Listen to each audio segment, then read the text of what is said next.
Invisalign commercial, clip 1. I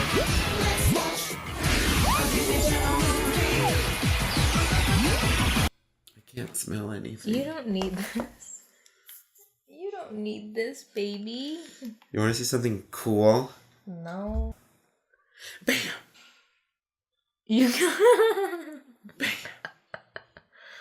Guys, he has raccoon eyes. Ew. This is my true skin tone. The Let's night see. is coming to get. Welcome back if you're a returner, or welcome just in general if you're new to Podcast from Planet Weird, this spooky ooky show where The only show hosted inside of a tombstone. Where we come live from the grave to bring you some Disney Channel original movie insights, reviews, personal one-to-one knowledge, anecdotes. This is the Disney Channel podcast where we assume everything is slightly gay at this point. Oh my god, here's my other theory. Okay, so say your thing. We just watched the Jack Black movie. Go ahead. Okay, so we just watched Jack Black's new movie, The House with a Clock in Its Walls. And I was telling Sarah about how it's an allegory for being gay, being outed. It all checked out. Someone tweeted us their headcanon gays and DCOMs. And one of them, of their faves, was Todd and Alex from Alley Cat Strike. Who's Todd? The kid who was like the big sports guy, and then he was like, I'm in bowling club. Like he had to join the team. Oh. Yeah. So their headcanon was Alex and Todd, and they said, I just remembered this, so this is why we haven't talked about it yet, but because they were like, I know you already did an episode, but please talk about this. Why? Tell me why. What was their reasoning? I don't know. They just said like that was their headcanon. So maybe just if anyone wants to go back and watch it. And let me know. Are there any signs? Next time I watch it, I'll kind of look into it more. My headcanon for that movie as well is that Delia is asexual. Gotta get some asexual representation in the media. Let's just say it was Delia. And let's start the rumor that asexuals are great at bowling. Because they do the... and they push it. That bitch took 7 years. I would have kicked her in the face. I just love reading YouTube comments on that scene where they're like, I did this, it didn't work. Also, we covered this movie a long time ago as well, but it's quite obviously remembered by a lot of people as being like their sexual awakening, which is, do you know what I'm going to say? Don't Look Under the Bed? No. Oh. I love the Boogeyman. Under Wraps? No. A movie we did a long time ago, a sports movie. $80 Million Coco? No. But that was your sexual awakening.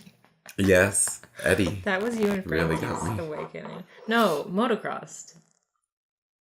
Like, quite obviously. Oh, because she's a butch lesbian. Yeah, I love seeing all the tweets that are like, if motocross was your favorite DCOM as a kid, you're gay now. Like, that's the rules. Today we're going to be talking about... Invisible Sister, otherwise known as Invisalign Sister. Yeah, Invisible Sister. We'll talk about whether or not some characters are gay or not. Okay, well then, are you ready to go ahead and get into Invisible Sister? I'm not even here. Wow, just like the movie. This is the story of your life, a movie starring you. What's the next scene have for you to do? Leave the dishes in the sink, leave your fear there too. You were talking over the music. Oh, shit. I'll have to just put that in after. Thank you so much. I love a compliment. It's probably just because I rinsed my hair out. I'm a celebrity. That crunchy gel. Crunch, crunch.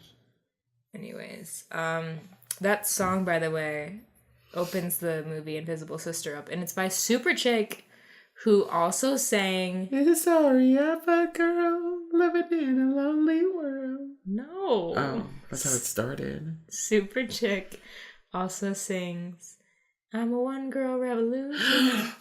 So they have a song that opens this DCOM and a song that opens Cadet Kelly.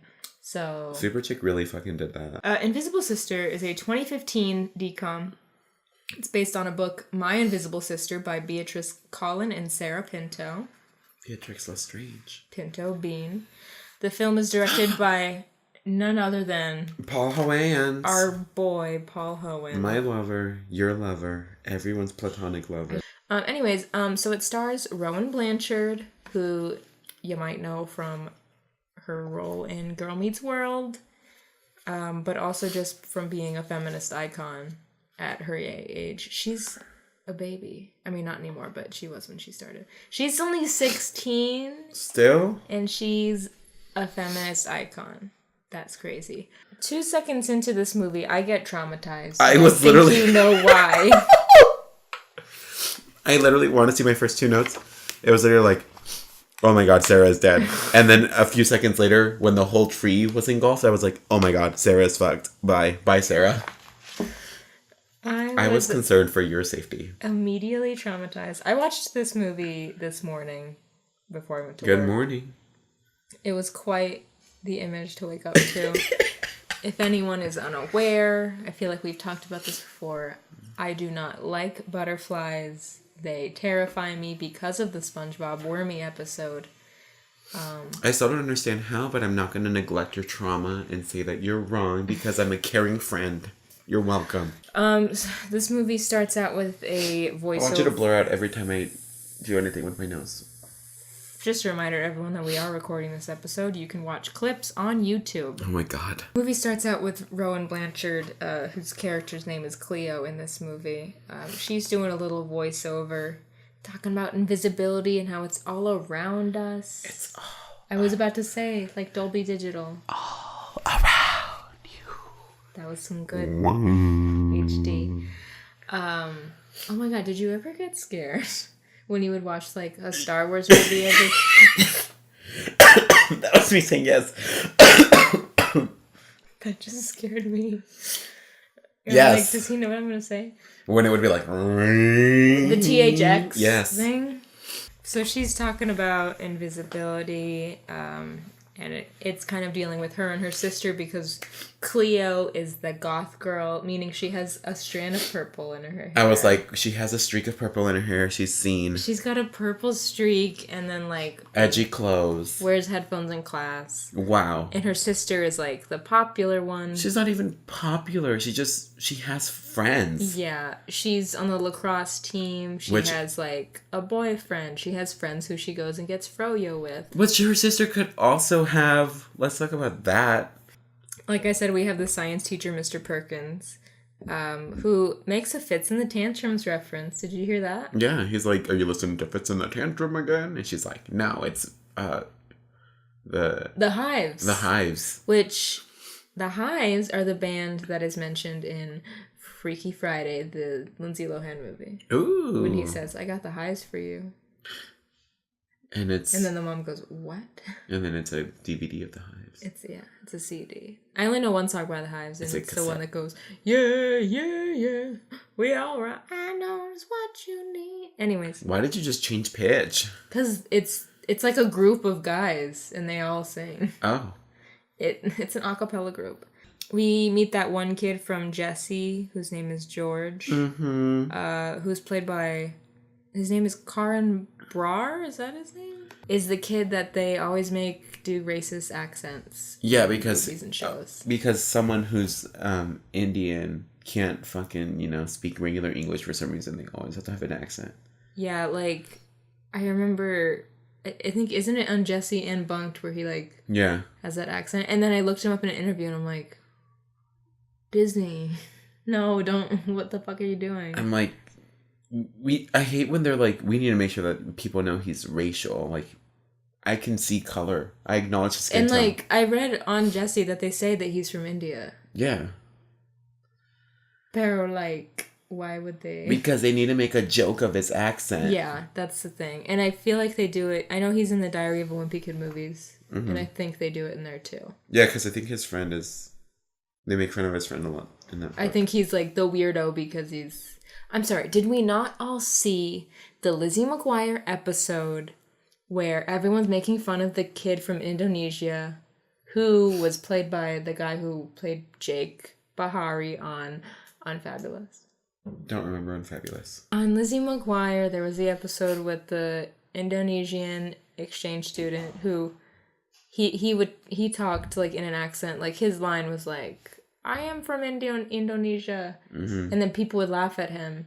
And then it was the episode where Lizzie and Gordo and Miranda all went on the Spanish game show. Yeah. And they didn't know what the fuck they were doing. And then Lizzie like learns a lesson. She's like, "Why the fuck y'all making fun of him?" She didn't say that, but she just like gave a report on like culture, and then the kid was smiling and he was like, "Oh my god." Lizzie McGuire was so good. We got that episode from Lizzie McGuire. Now we have that Ravens episode about racism. Ravens episode about cigarettes. The Fresh Prince of Bel-Air gun episode. Penny Proud's racial episode. Lizzie and Raven both had episodes about eating disorders and like. I don't even look like that. Size, yeah, that one, and then the Lizzie McGuire one where Miranda wasn't eating. Mm-hmm. So. I remember them both vaguely. I don't know what we were just talking about. Throughout this whole, like, first, maybe, like, literally first to, like, maybe second act, it was just, like, shut the fuck up. Interesting. I didn't like her. That's so interesting. Because I loved her. But I think maybe because I do see some of myself in her. Oh. So there's the dance. I said, does she have a crush on this Carter curly-haired kid? Obviously she does, because, what's his name? George? Mm-hmm. He's like, your number one crush coming at you at 11 o'clock. And then... This is also I didn't like her. I was just like, this guy? Because she's like, yeah, kind of same. But she's like, I also don't like her because she does that whole thing of like, I mean, let's be honest. Let me just throw this out there. I do this shit too where I'm like, they don't like me. I'm not even going to fucking care. But like, she's just like, she wants to use me for my smarts. Blah, blah, blah, blah, blah. I'm like, get to know someone. Okay, but to be fair, wow, we're so different. Because when I saw that scene, I was nodding. I'm like, she's seen those 90s movies. She's seen She's All That. She knows it was a fucking bet. She knows what's gonna happen. But that's not always what happens. I know, but like, she's trying to protect herself. Yeah, but she's also closing herself off. Respect my art. He can't have my heart. He's respecting all her art, bitch. I was just quoting it just because it felt like a bet. But it's like, well, because then we get the infamous scene. Not infamous, but you know. Everyone's been talking about this scene. It's iconic. We get the scene that follows this after like when the bully makes a stupid joke where he's like, nice vampire costume. And I'm like, bullying has really gone downhill if that's it. Also, like, I never understood when people got bullied by the way they looked. I always thought it was like, they're either slightly feminine, little bitches, nerds, or they're like the weird girl that has like a, you know, dad or something. But like, she's just goth. She's like not even goth. She's like not even goth. She's like dabbling in goth. She's like not even dabbling in being seen. She's just like, she has a streak of pink in her hair. That's it. But anyways, we get the scene after this where her sister is even like, we're gonna get froyo. Do you want to come and hang out with us? And she's like, fuck no. And I'm like, sis, you're the one over here being like, I'm invisible, no one cares. But her fucking sister's friends are being like, come on, let's get froyo. I will say this. Oh, an eyelash. I might be biased because I love Rowan Blanchard so much, and like every time she's in something, even in Wrinkle of Time, I'm like, you're so good. You're so good at being a bitch. Well, she was in A Wrinkle in Time? She was the bully in A Wrinkle in Time. Oh. I kind of threw that whole thing out of my head. It's on Netflix, and I want to watch it, but I don't want to be disappointed again. I think it's a good movie for kids to see. But not anything beyond the age of 10. Well, I think we just had very high I went in with like Oscar-worthy expectations. Yikes. She's like afraid of like putting herself out there. She's afraid of trauma. She's afraid of dairy. So, like, she doesn't want to go get froyo. She's scared of milk. And I get that. Milk is scary. The drag queen milk. Dairy is scary. I have that pin. You bought it for me. Thank you. Yeah. As someone who's been drunk too many times and cried at too many parties, I just don't like being the victim anymore. And I don't like being like... I don't like it when characters are like, no one likes me. But it's like in Meet the Robinsons. Have you ever seen that movie? No. You fuck.